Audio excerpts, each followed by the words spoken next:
How you doing, folks? My name's Jesse. Vlog entry number 54, December 18th. What have I been working on? Well, I've been working to try and get ready for the gig with Backroads Country at the VFW in Northeast this Saturday, which would be the 20th.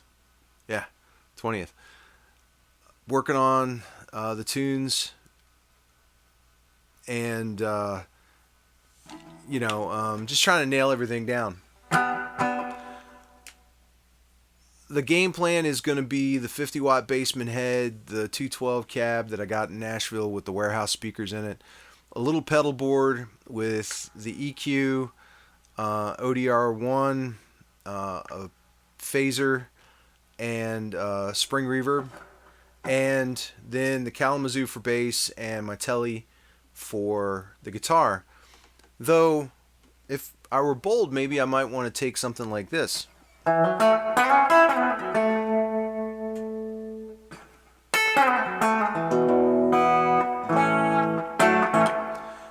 This is my Gibson ES-135. I got this last summer, and I'll tell you the story of it and tell you my thoughts about it. I started taking lessons at Campbell's Music Store in York, Pennsylvania, and that was a landmark place for me because not only did I learn the instrument, but I learned how to love guitars, because you can't talk to Bob Campbell for any length of time and not get his passion for it, even back then. And I dreamed of one day being able to go in and just buy whatever I wanted. Well, that doesn't happen immediately. You get married, you have kids, you pay a mortgage, you pay child support, the typical American story. And so it wasn't until last year that I said, you know what, and I'd sold off a bunch of gear and I had some money, and I said, you know what, I want to go to Campbell's and I want to buy whatever I want. And that was in the Gibson area. Because I love Gibsons. I prefer Gibsons to Fender, although I love Fender as well. And I knew he had a couple of Les Pauls. And I said, this is going to be my chance to get a real Les Paul standard that's not a studio, that's, real cherry sunburst, like a grown-up's guitar. And he had some other Gibsons as well. Now, the one thing I did that I'm glad I did was I took my Browning Les Paul with the burst buckers. I took my black Les Paul Special with the Rio Grande pickups.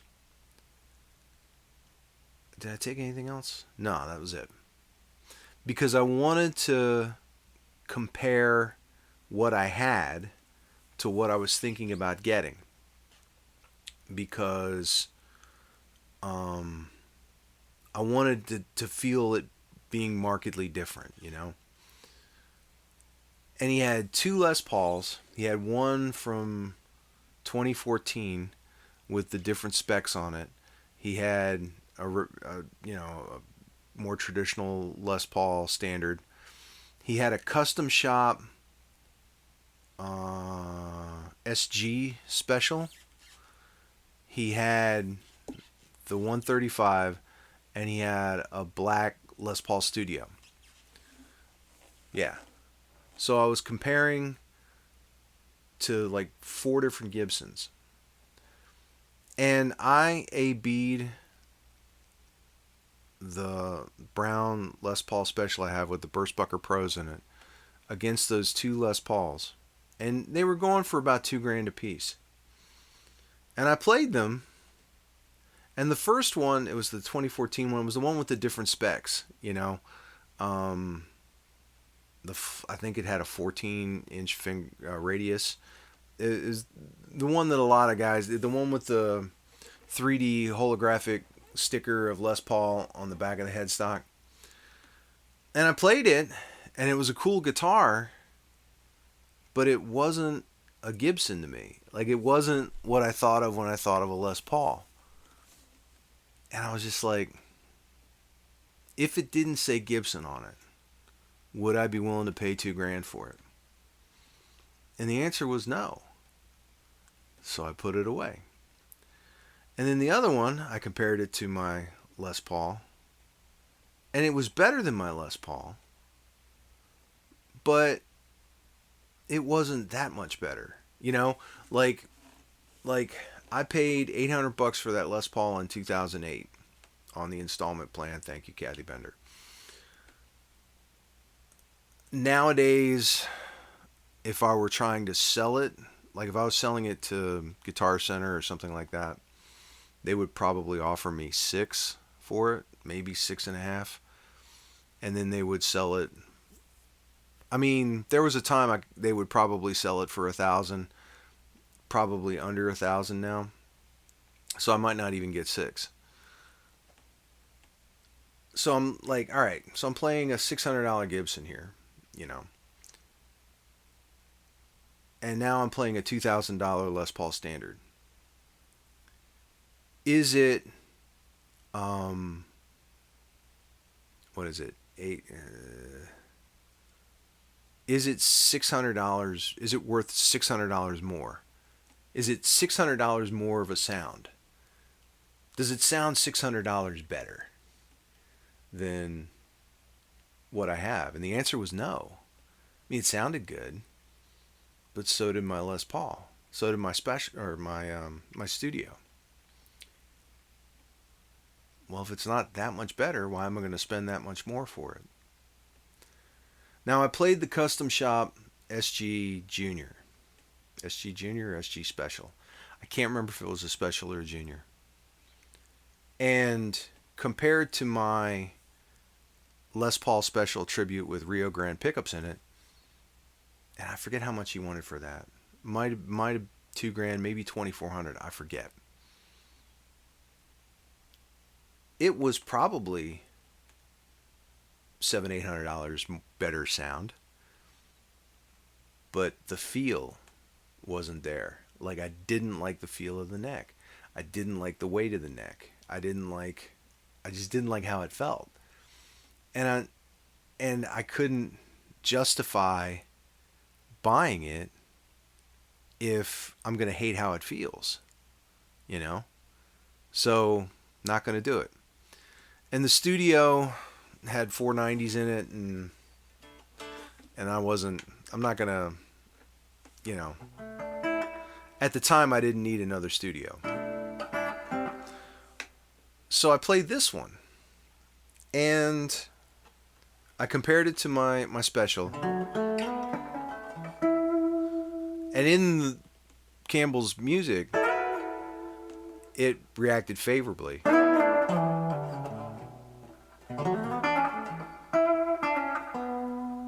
I'd never played a hollow body Gibson before. Now, it's a semi-hollow. It's sort of like a 3 for 35 in that there's a center block in it.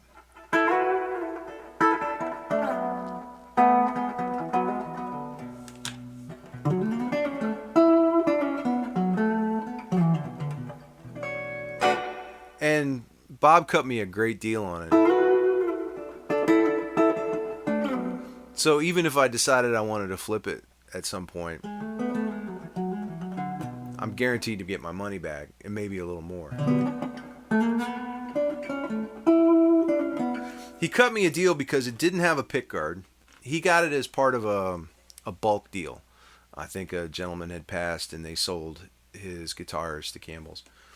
Didn't have a pick guard, and for some reason, the finish on the headstock just kind of, I don't know what it did.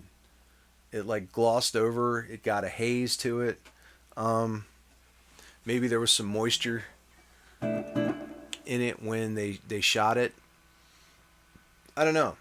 But because he had pretty much, and the other thing, you know, Bob was pretty cool in that he had sold, this was like the last piece of that estate, and he had pretty much sold everything else off, so he could afford to cut me some slack on it, which I appreciate.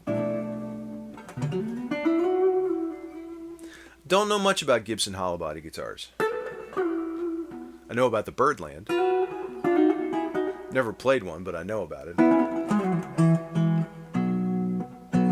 In fact, I took this to band practice, and I inadvertently got the feedback, and it was manageable, which tells me that these are P100s. Bob didn't know for sure what pickups were in it, but I'm pretty sure they're P100s because it did not squeal at all. It was a very controlled feedback.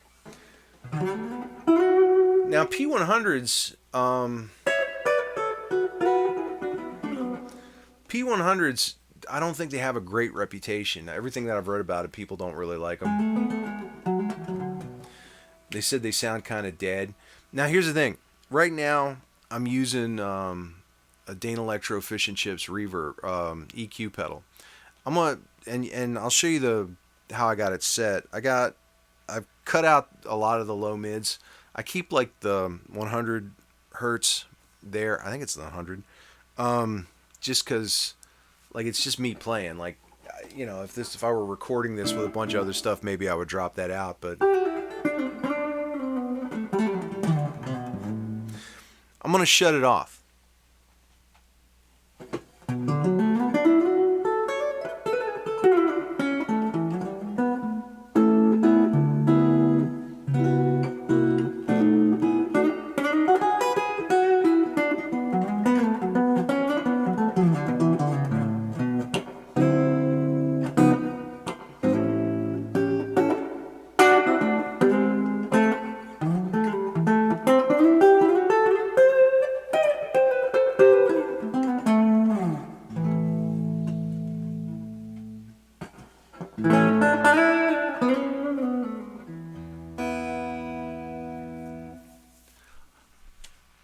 So I think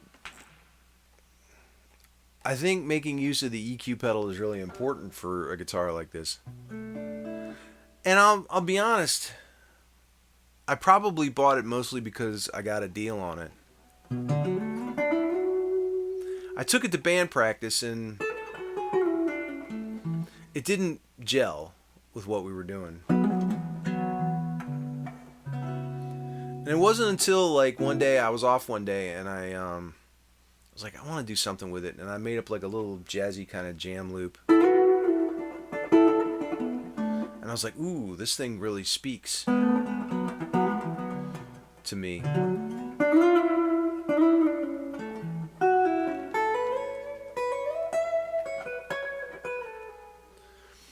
I think this guitar just has a very particular personality to it. It doesn't want to be a rock guitar. Like if you put, I hit the ODR.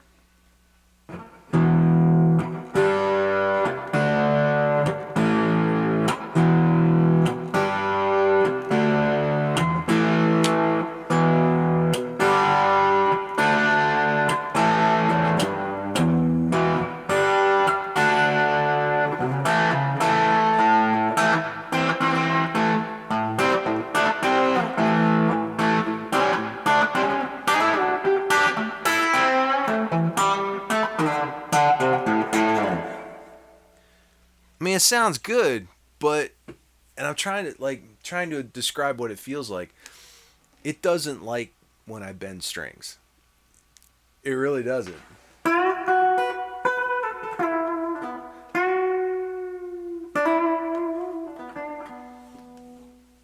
Like the guitar kind of fights me a little bit. It makes me, and the thing is, because it fights me a little bit, I want to play differently. So I try and do more.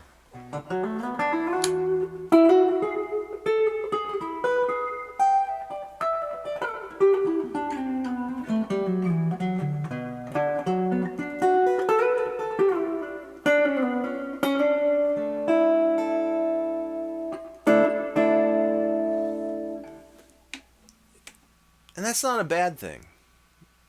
especially if you get stuck in a rut or something like that.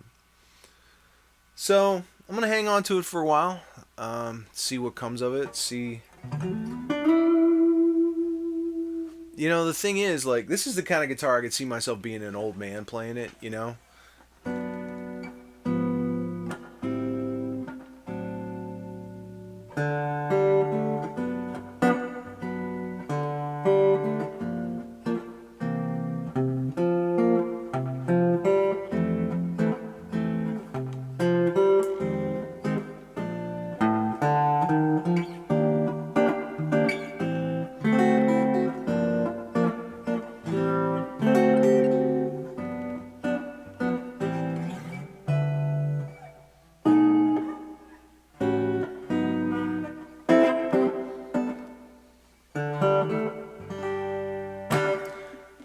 When I went back on YouTube and started, I was like, I'm just gonna play guitar. I'm not gonna talk because when I talk too often, you know, say something wrong, make a fool of myself.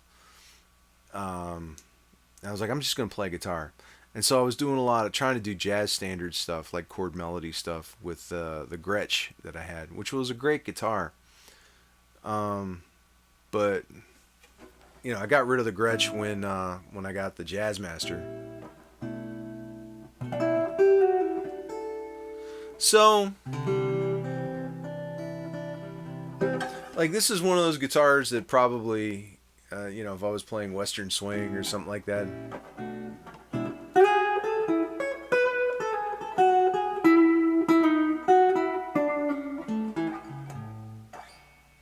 Uh,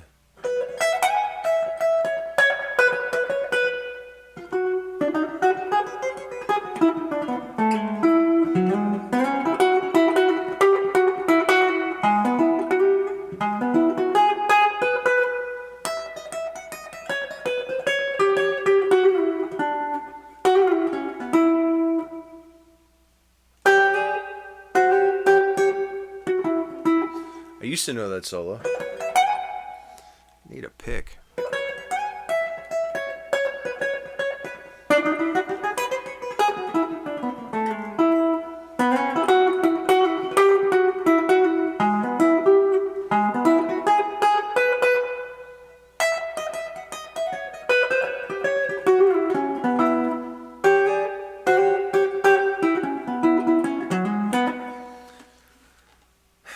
Sorry, Hank.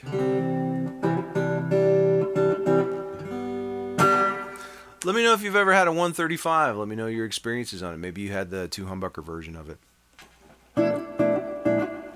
Happy holidays. I'm hoping I'm going to have something on Christmas Eve. I got something that someone asked if I had any video of me playing with my band. And I've got some of that, but I found some other video that I'd like to show you. We'll see. We'll see if it gets past YouTube's copyright police. We'll find out. Anyway, if I don't hear from you before that, happy holidays. My name's Jesse. I'll talk to you later.